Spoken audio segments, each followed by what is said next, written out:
بعد فأعوذ بالله السميع العليم وبوجهه الكريم وسلطانه القديم من الشيطان الرجيم من همزه ونفخه ونفسه بسم الله الرحمن الرحيم واذكروا إذ أنتم قليل مستضعفون في الأرض تخافون أن يتخطفكم الناس فآواكم وأيدكم بنصره ورزقكم من الطيبات لعلكم تشكرون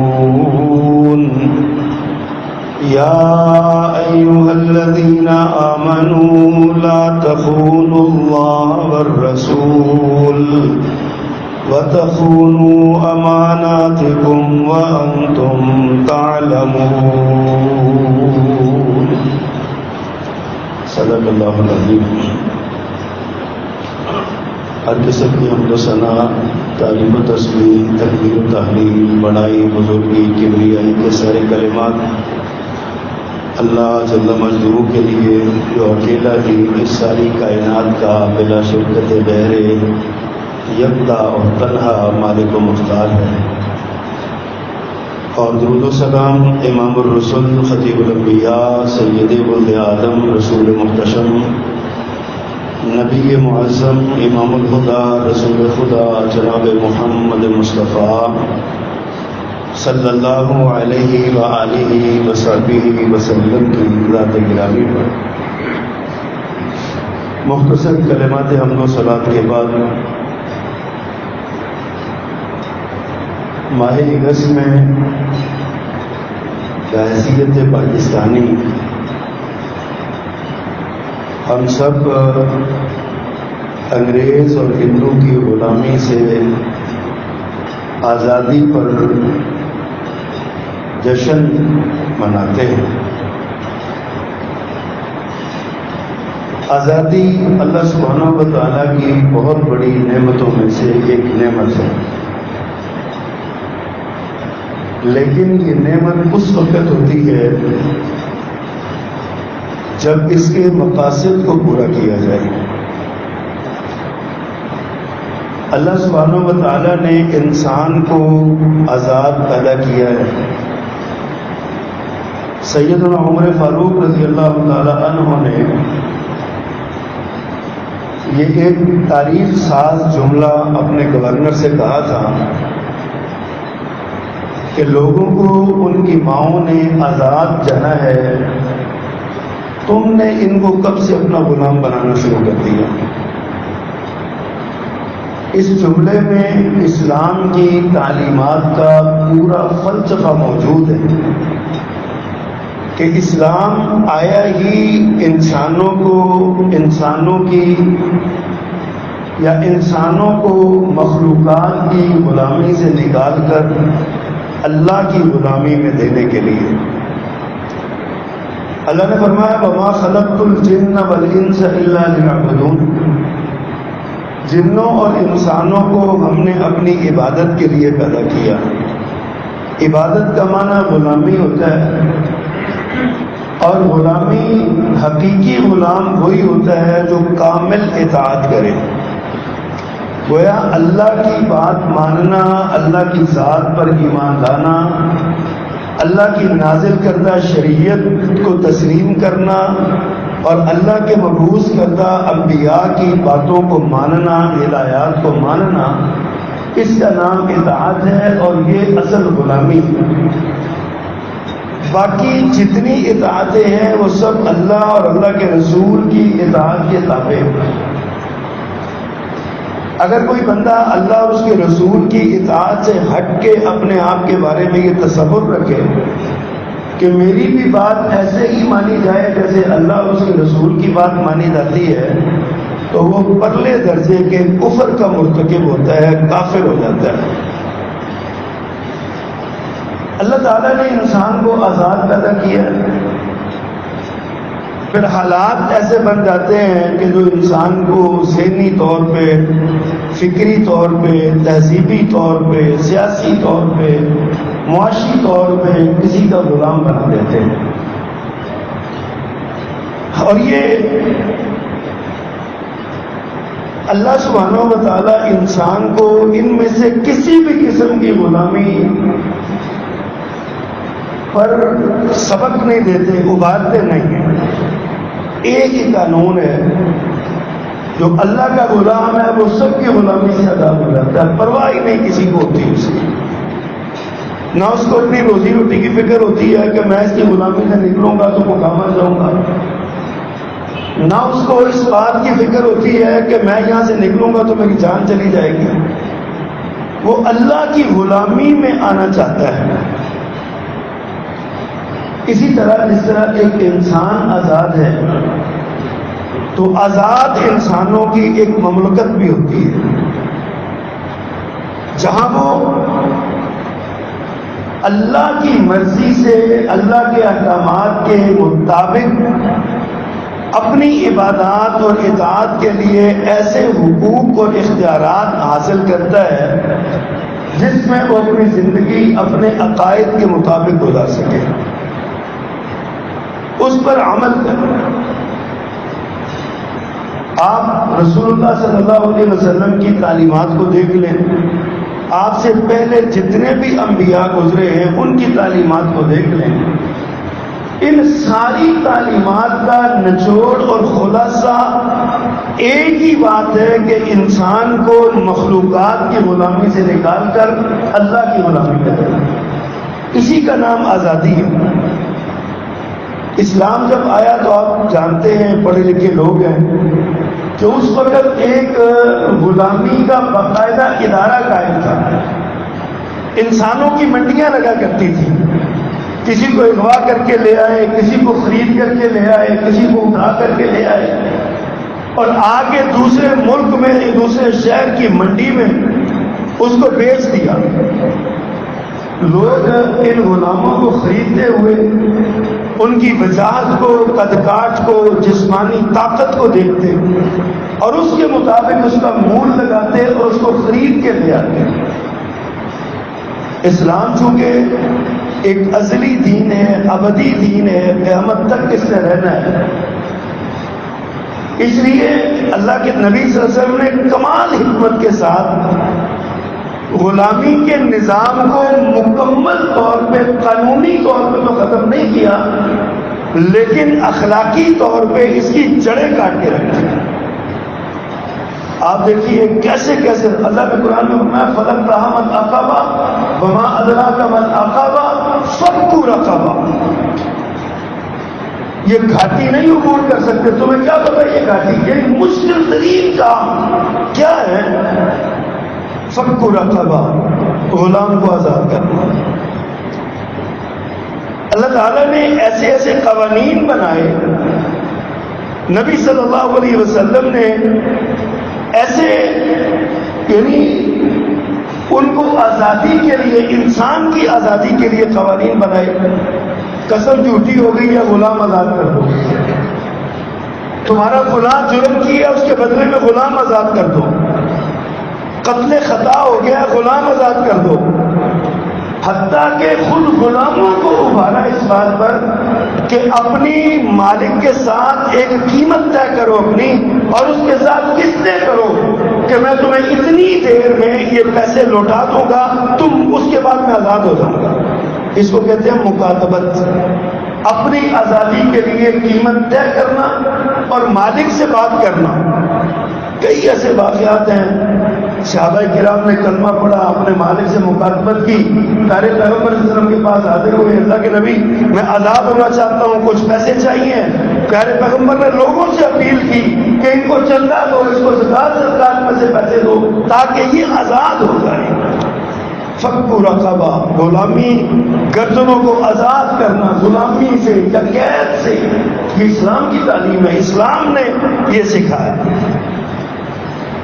اور نبی صلی اللہ علیہ وسلم نے فرمایا، ترغیب دلائی، فرمایا جو بندہ کسی ایک غلام کو، مومن غلام کو آزاد کرتا ہے نا، تو اس کو اس کے بدلے میں اجر کیا ملے گا کہ اس انسان کے جتنے اعضاء ہیں غلام کے آزاد ہونے والے کے، ہر عضو کے بدلے اللہ اس آزاد کرنے والے کو اس عضو کو آزاد کر دے گا، جہنم سے آزاد کر دے گا۔ گویا کہ ایک غلام کو آزاد کروانا جہنم سے آزاد ہونے کے مترادف ہے۔ اسلام نے غلامی کو ایسی ایک بری اور قبیح انداز میں دیکھا اور اس کو ختم کرنے کی پوری کوشش کی کہ کسی طریقے کے ساتھ اس غلامی ختم ہو جائے۔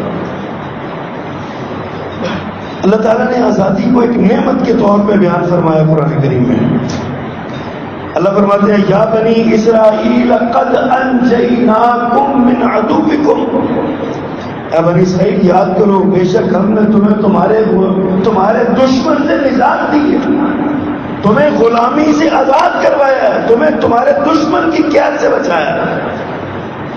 ایک دوسری آیت میں اللہ فرماتے ہیں، وَإِذْ قَالَ مُوسَىٰ لِقَوْمِهِ، جب موسیٰ علیہ السلام نے اپنی قوم سے یہ کہا، اذکروا نعمت اللہ علیکم اذ انجاکم من آل فرعون، اپنے رب کی، اپنے اللہ کی اس نعمت کو یاد کرو جب اس نے تمہیں آل فرعون سے نجات دی، آل فرعون کی غلامی سے نجات دی۔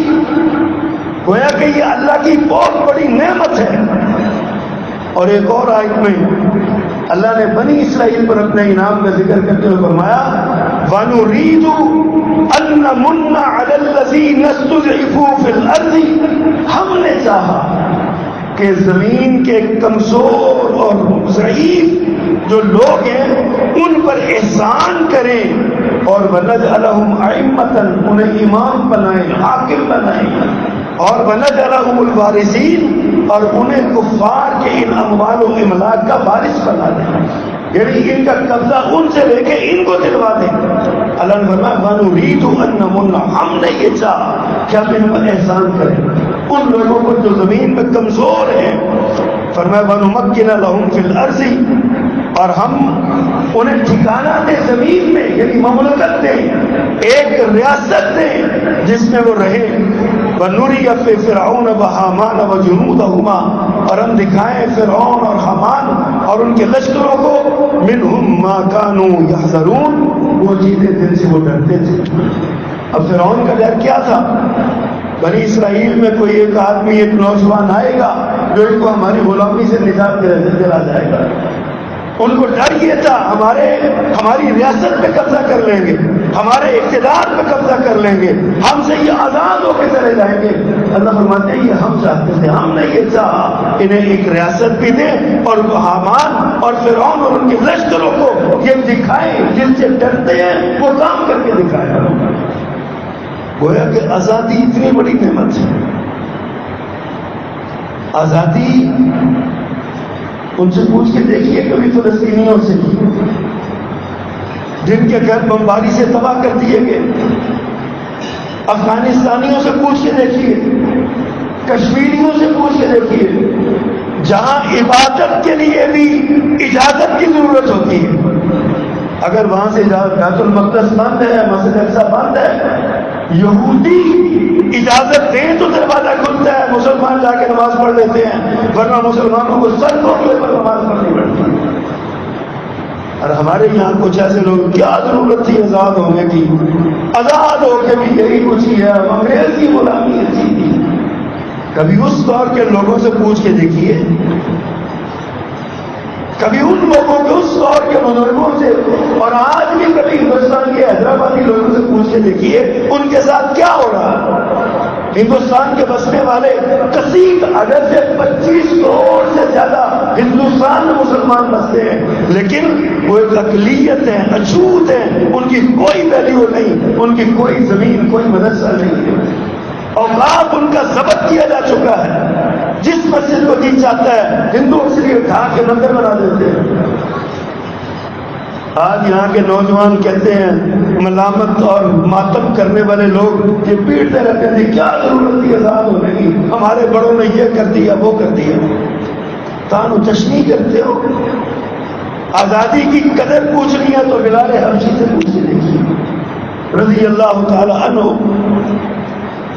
جنہوں نے اپنا جان و مال قربان کیا، غلامی میں پتھر کھائے، تشدد برداشت کیا، تہتے کوئلوں میں لیتے، لیکن کسی کافر کی غلامی کو قبول نہیں کیا۔ کافر تو کافر، آپ کو پتا ہے نا، جب بلال حبشی رضی اللہ تعالیٰ عنہ کو حضرت ابوبکر صدیق رضی اللہ تعالیٰ نے آزاد کروایا تھا، پیسے حضرت ابوبکر صدیق نے دیے تھے، آزاد کر دیا تھا، وقت گزرا، نبی کریم صلی اللہ علیہ وسلم کا انتقال ہو گیا، حضرت بلال 30ویں دن اپنا بوریا بستر باندھا اور مدینہ چھوڑ کے جانے لگے۔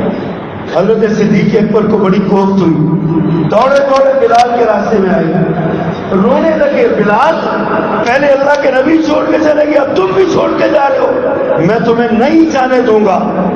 حضرت بلال نے کیا جواب دیا تھا؟ کہا ابو بکر صرف ایک سوال کا جواب دے دو، امیہ کی غلامی سے خرید کر تم نے مجھے آزاد کیا تھا یا اپنا غلام بنا لیا تھا؟ حضرت صدیق کے دل پہ کھونسا لگا، سسکی نکل گئی۔ کہا بلال میں نے تمہیں کب یاد کروایا کہ میں نے تمہیں آزاد کروایا تھا؟ میں نے تو کہا کہ اللہ کے رسول چھوڑ گئے اور تم اللہ کے رسول کے خاتم بھی چھوڑ جاؤ گے، مدینے میں کیا بنے گا؟ حضرت بلال نے فرمایا ابو بکر آزاد لوگ اپنی مرضی کے پابند ہوتے ہیں، میں نے نہیں رہنا جہاں مجھے رسول اللہ نظر نہیں آتے گلیوں میں، میں نے نہیں رہنا یہاں پہ صلی اللہ علیہ وسلم۔ حضرت صدیق اکبر ان کی بات سن کے پیچھے ہٹ گئے، یہ نہیں احساس جتلایا تھا کہ میں نے تمہیں آزاد کروایا، اب تم میرے غلام ہو۔ حضرت ابوبکر حضرت بلال رضی اللہ تعالیٰ عنہ نے امیہ کی غلامی تو قبول کی کہ نہیں کی، حضرت ابوبکر صدیق کی غلامی بھی قبول نہیں کی رضی اللہ تعالیٰ عنہما، کہ دونوں ہی اللہ کے غلام تھے، دونوں ہی اللہ کے فرما بردار تھے۔ آزادی کی قدر پوچھنی ہے تو ان سے پوچھ کے دیکھیے۔ عبد الرحمن بن عوف رضی اللہ تعالیٰ عنہ مکہ سے نکلنے لگے، مکہ والوں نے پکڑ لیا، کہا نہیں جانے دیں گے، کہا یہ مال و دولت، یہ بیوی، یہ بچے، سب کچھ لے لو، سب کچھ لے لیا، سواری بھی لے لی، ننگے پاؤں مدینہ پہنچتے ہیں۔ میرے آقا نے پوچھا کیسے آئے؟ کہا سب کچھ لٹا کے آیا، ایمان بچا کے آیا۔ فرمایا عبد الرحمن کچھ بھی گنوا کے نہیں آئے، سب کچھ تم بچا کے لے آئے۔ کبھی سوچئے تو صحیح۔ حضرت صہیب رومی رضی اللہ تعالیٰ عنہ، روم کے رہنے والے، انتہائی خوبصورت شی جوان، آپ کی طرح تہتا چہرہ، سیب کے دانوں کی طرح سرخ، بدقسمتی سے کوئی ڈکیتوں کا گروہ انہوں نے وہاں سے اٹھایا اور مکے میں لا کے بھیج دیا۔ حضرت صہیب رومی مکے میں غلامی کرنے لگے، پیسے کمانے لگے، مالک کو بھی دینے لگے، اپنے پیسے جوڑتے کچھ اموال بنا لیے۔ پیارے پیغمبر صلی اللہ علیہ وسلم کی دعوت پر لبیک کہا، مدینہ جانے کا حکم ہوا، ہجرت کا حکم ہوا۔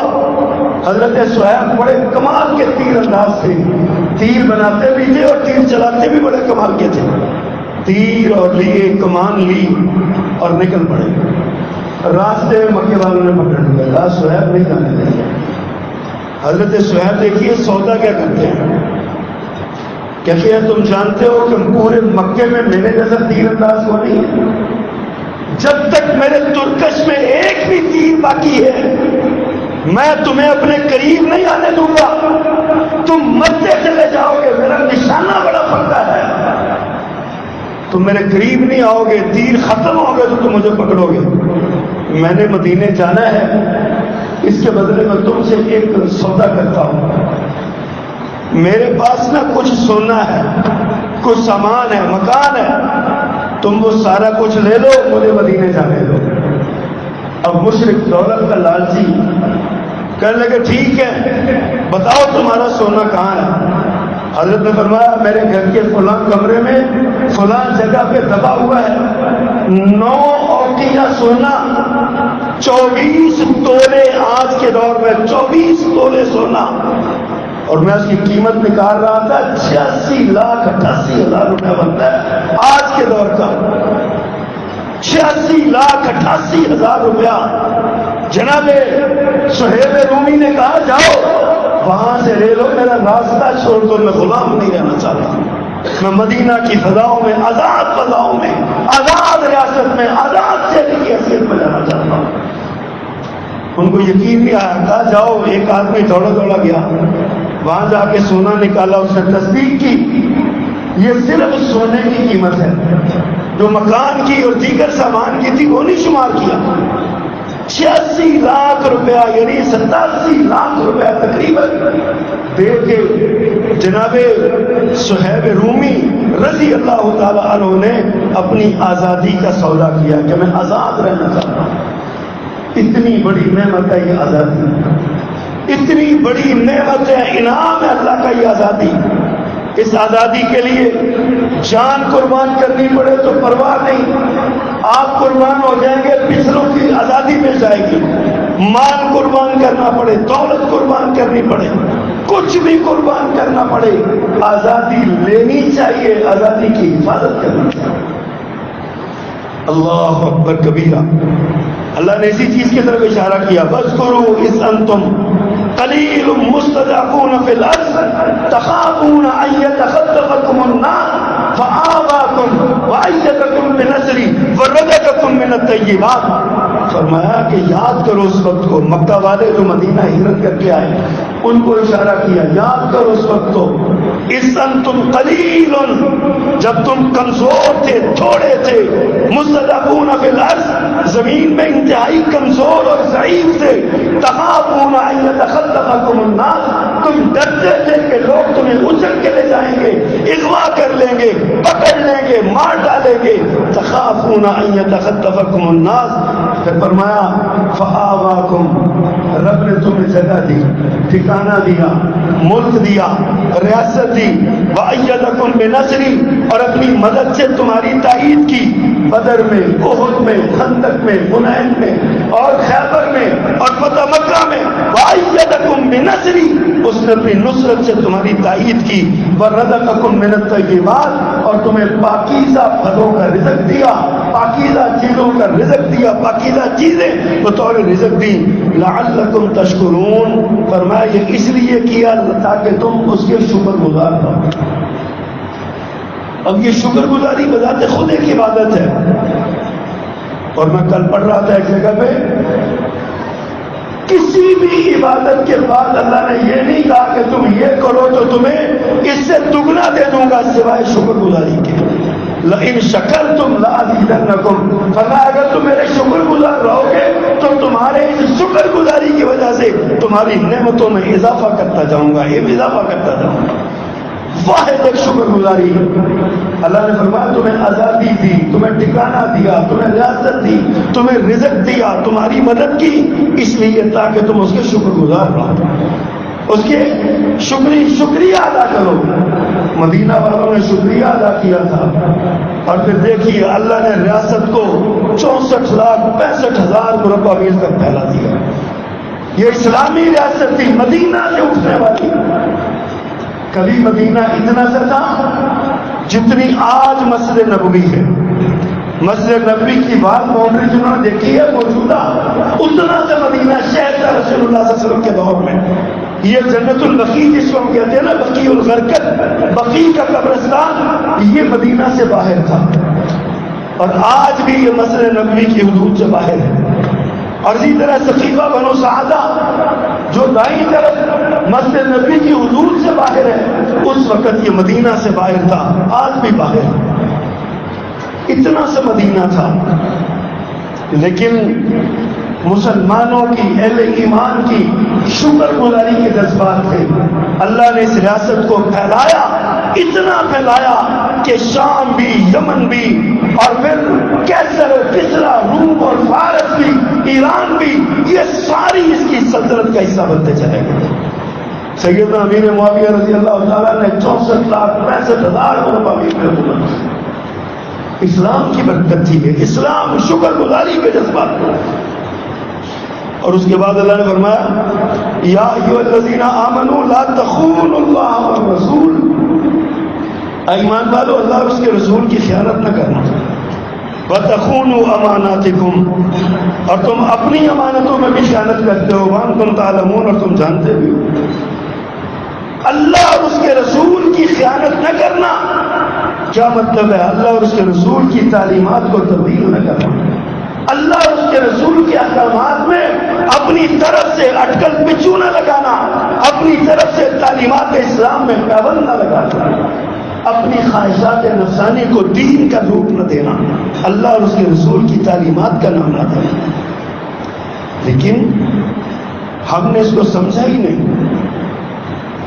پیارے پیغمبر صلی اللہ علیہ وسلم نے اس آزادی کے بارے میں دیکھیے، فرمایا من اصبح، میں نے پچھلے جمعے میں بیان کی تھی حدیث، من اصبح منکم آمنا فی سربی معافا فی جسدی عنده قوت یومی، فرمایا جو بندہ تم میں سے کوئی شخص اس حال میں صبح کرے کہ وہ اپنے گھر میں امن سے رہ رہا ہو اور اس کا جسم تندرست ہو، بیماری نہ ہو، اور اس کے پاس ایک یوم کا کھانا موجود ہو، فرمایا فَكَأَنَّمَا حِيزَتْ لَهُ الدُّنْيَا، یہ ایسا شخص ہے جس کے پاس ساری دنیا جمع کر دی گئی، دنیا کے سارے اموال و املاک جمع کر دیے گئے اس کے پاس، ایک وقت کا ایک دن کا کھانا جس کے پاس ہے، صحت مند ہے، تندرست ہے اور امن کی دولت سے مالا مال ہے۔ اور اسلام کی بنیادی سبق ہی امن ہے۔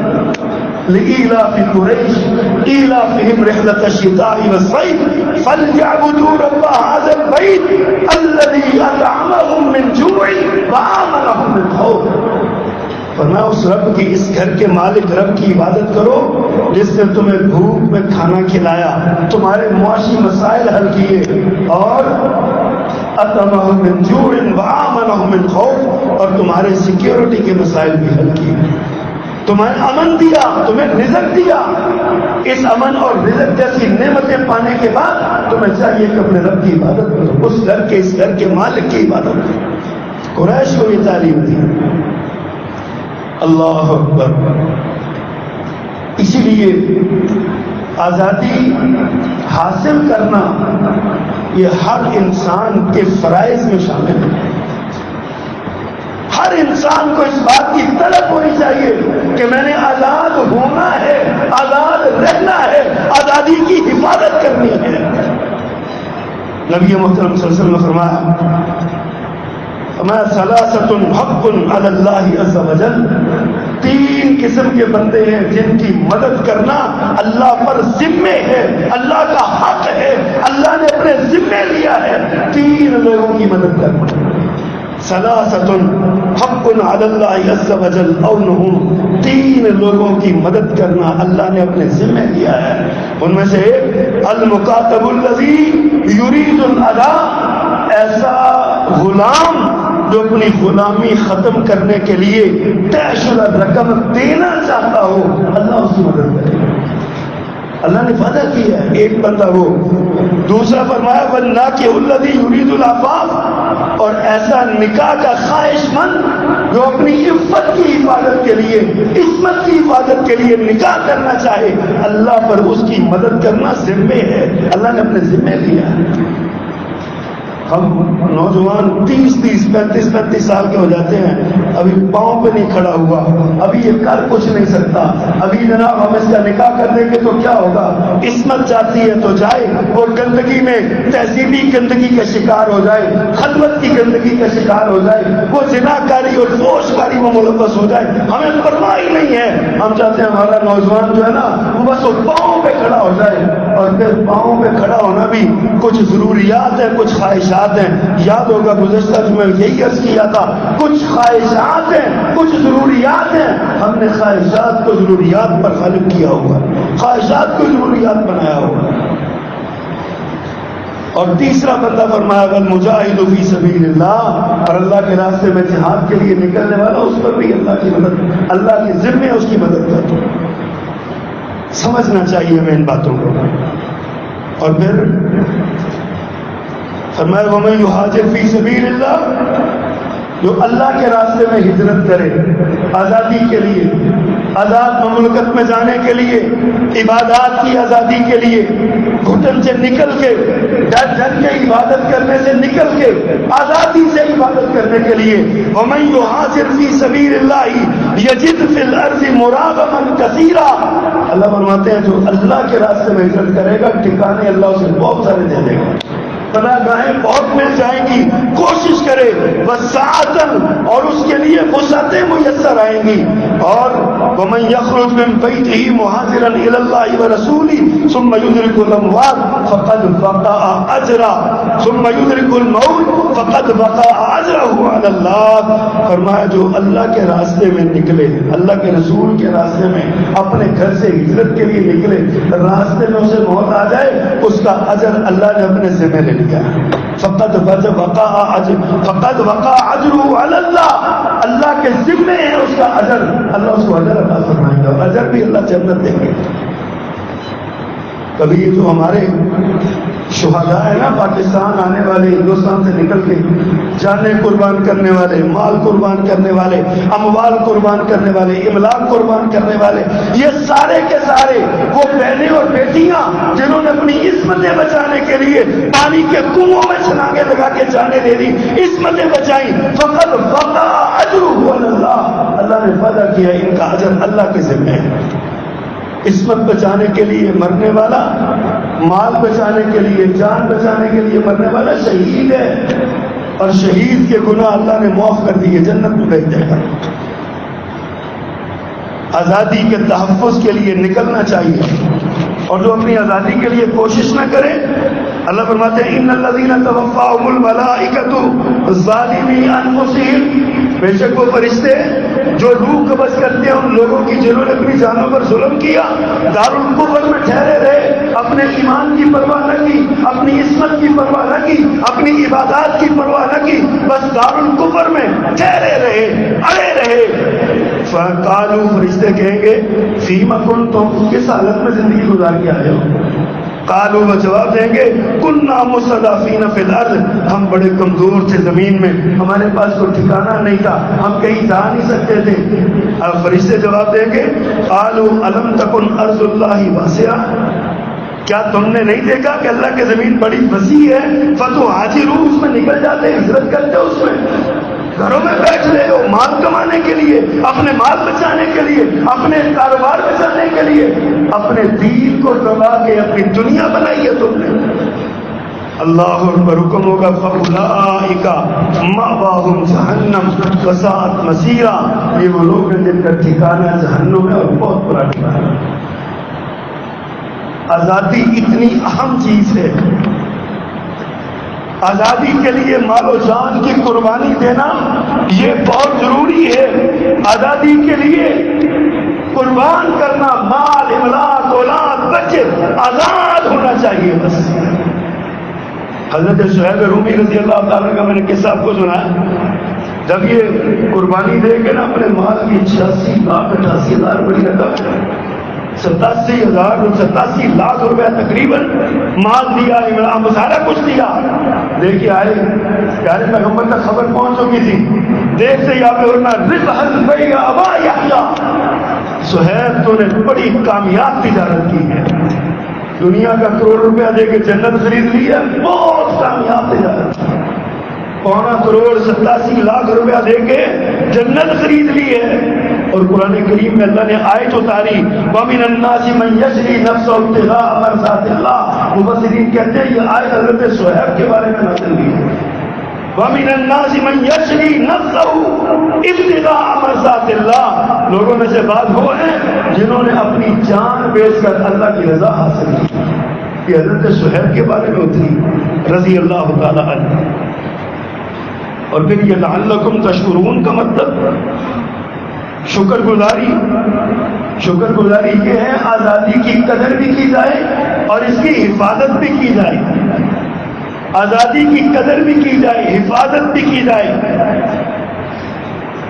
ایسی جگہوں سے نکلنا چاہیے جہاں عبادات کی آزادی نہیں، ذہنی، فکری، معاشی، سیاسی، سماجی غلامی ہے، تہذیبی اور فکری غلامی ہے۔ اللہ نے اس کی مذمت فرمائی ہے، فرمایا وَإِذَا قِيلَ لَهُمُ اتَّبِعُوا مَا أَنزَلَ اللَّهُ قالوا بل نتبع ما الفینا علیہ آباءنا. جب ان سے کہا جاتا ہے کہ اللہ کی نے جو نازل کیا ہے اس کی اتباع کرو، وہ کہتے نہیں نہیں، جو ساڈے ابے نے کیتا سی وہ کرنا ہے.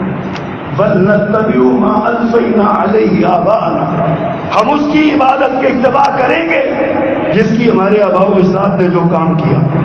دوسرے مقام میں فرمایا فَإِذَا قِيلَ لَهُمْ تَعَالَوْا إِلَىٰ مَا أَنزَلَ اللَّهُ وَإِلَى الرَّسُولِ، اس چیز کی طرف آؤ جو اللہ نے نازل کی اور رسول کی طرف آؤ. قالوا، وہ کہتے ہیں حسبنا ما وجدنا علیہ آباءنا، او بھائی ہمیں تو وہی کافی ہے جس پر ہم نے اپنے باپ دادا کو پایا. دین کی تعلیم سامنے آ گئی، قرآن کی آیت آ گئی، حدیث آ گئی، پیارے پیغمبر کی سنت سامنے آ گئی.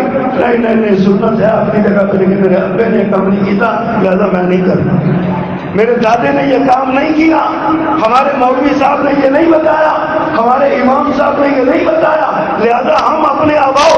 یہ فکری غلامی ہے، فکری غلامی. ہم اپنے دائرے سے باہر ہیں. اللہ اکبر. اللہ فرماتے ہیں اولو کان آباؤہم لا یعلمون شیئا ولا یہتدون، اگر سے ان کے آباء و اجداد نہ علم رکھتے ہو نہ ہدایت رکھتے ہو، پھر بھی یہ انہی کی پیروی کریں، پھر بھی یہ انہی کی پیروی کریں. اللہ اکبر. اور پھر تہذیبی غلامی، یہ بھی غلامی ایک شکل ہے. ہمیں یورپ کی تہذیب پیاری ہے، یورپ کا جھنڈا ہم نے اٹھایا ہے، وہاں بھی انصاف ہے، وہاں عدل ہے، وہاں جناب یہ ہے وہ ہے. یقین آ رہی ہے، میں نے کل 2-3 بار مجھے بازار نکلنے کی دفعہ ہوا، میرا اندازہ ہے، ویسے بھی ہم دیکھتے ہیں، میرا اپنا ایک اسیسمنٹ ہے میری، ہم بذات خود قانون شکن قوم ہیں، ہمیں قانون اچھے نہیں لگتا. اب دیکھیے نا، حکومت نے قانون بنایا کہ یوم آزادی پر یہ باجے نہیں بجانے. باجے بنے بھی، بکے بھی، بجے بھی، اور خرید کے دینے والے ماں باپ ہیں. نمازوں کے اوقات میں راہ چلتے ہوئے لوگوں میں، بیماروں میں، اور والدین خوش ہوئے چھوٹے چھوٹے بچوں کو باجے دے کے دیے، کیا جی آزادی کا جشن منا رہے ہیں. قانون یہ ہے کہ نہیں بنانے، ہم قانون شکن کو ہوں. قانون یہ ہے کہ راستہ سڑکوں کے اوپر ون وے نہیں جانا، ہم جاتے ہیں قانون شکن کو. قانون بنایا گیا تجاوزات نہیں ہونی چاہیے. میں ہنس رہا تھا، ایک افسر سے میری بات ہوئی، میں نے اسے کہا دین تجاوزات نہیں ہٹانے تھے سڑکوں تو کی بیٹھا ہوا. ہم نے جو دین میں تجاوزات بنائی ہوئی ہیں، ہم تو ان تجاوزات کو ہٹانے میں تیار نہیں کہ ہمارے باپ دادا بڑا صدمہ دے گئے ہیں. دین کا کوئی تعلق نہیں ان کے ساتھ. ہم سڑکوں پہ بڑھائے ہوئے مکانات اور گلیاں، اور یہ سارے ہم اپنے گھر کے باہر 4-4 فٹ کی آگے ہم نے دہلیز بنائی ہوئی ہے، گلی کو تنگ کیا ہوا. نبی صلی اللہ علیہ وسلم کی تعلیم پتہ کیا ہے؟ اللہ اکبر. آپ نے فرمایا کہ اتنی چوڑی گلی رکھو نئے بستی بناتے ہوئے کہ 2 سامان سے لدے ہوئے اونٹ برابر گزر جائے. وہ آج کے دور میں 2 گاڑیاں جس گلی سے برابر گزر جائیں، اس حساب سے پیارے پیغمبر کی تعلیم ہے. مکان پر ٹاؤن پلانر میرے نبی صلی اللہ علیہ وسلم 2 سواریاں، اتنا گلی چوڑی رکھو. اور ہم نے گلی چوڑی اتنی ہوتی ہے، ہم نے آگے تجاوزات قائم کی. ہم قانون شکن قوم ہیں. پھر ہم کہتے ہیں یورپ میں بڑا انصاف ہے. دبئی جانے کا اتفاق ہوا، وہاں پہ وہ بائک پہ بیٹھے ہوئے تھے، شاگرد تھا میرے ساتھ، وہ جو ہوتی ہے نا اشارہ جہاں پہ لگا، اسے کافی پیچھے کھڑا کر لیا. میں نے کہا آگے کرو. کہتے جی 800 درہم جرمانہ پڑتا ہے اور میری 1200 درہم کی ساری تنخواہ. 800 درہم جرمانہ قانون توڑنے پہ پڑتا ہے، اور یہاں پہ اگر قانون توڑنے پہ جرمانہ لگایا جائے تو ساری قوم رونے لگ جاتی ہے، مر گئے مر گئے مر گئے. قانون ہمارے ساتھ ظلم ہو گیا، ہمارے ساتھ جاتی. معاف کیجیے گا، بڑے لوگ، ہم بھی شاید اس میں ملوث ہیں، اس معاشرے کا حصہ ہے نا. تو اسلام ہمیں جو تعلیم دیتا ہے یہ فکری اور تہذیبی غلامی ہے. ان سے متاثر ہونا اور اپنے ملک میں وہی قوانین نافذ نہیں کرنا. بیرون ممالک میں چلے جائے، پکے نمازی عرب ممالک میں رہنے والے پکے تک مسجد آباد، فجر کی نماز کے وقت عام نمازوں میں مسجد ہمارے جمعے میں اتنی رونق نہیں جتنی فجر کی نماز میں وہاں رونق ہے. جو ہی جہاز میں بیٹھ کے پاکستانی حکومت میں داخل ہو جیسا بنوا دینا، پھر جی نہیں کرتا مسجد میں جانے کا۔ گلی میں مسجد ہے، گھر کے ساتھ مسجد ہے، ہمیں نہیں اچھا لگتا مسجد میں جانا۔ ہم فکری غلام ہیں، ذہنی غلام ہیں، ہم تہذیبی غلامی ہم نے اختیار کی ہوئی۔ یہ سیکولرزم، یہ لبرلزم، یہ نیشنلزم، یہ سارے کیا ہے؟ یہ غلامی کی صورتیں ہیں ساری۔ ہم صرف اللہ کے غلام ہیں۔ انسان، مومن، مسلمان اللہ کے غلام ہیں۔ آپ جس کے بھی غلام بن گئے، قرآن نے فیصلہ کر دیا وَلَن تَرْضَىٰ عَنْكَ الْيَهُودُ وَلَا النَّصَارَىٰ حَتَّىٰ تَتَّبِعَ مِلَّتَهُمْ، جب تک دین یہودیت اور دین نصرانیت کو قبول نہیں کرو گے، جتنا جی چاہتا ہے ان کے وفادار ہو جو، وہ تمہارے نہیں بنیں گے، تم پہ راضی نہیں ہوں گے۔ ان کے راضی ہونے کی ایک ہی صورت ہے، یہودی ہو جائیں گے، عیسائی ہو جائیں گے۔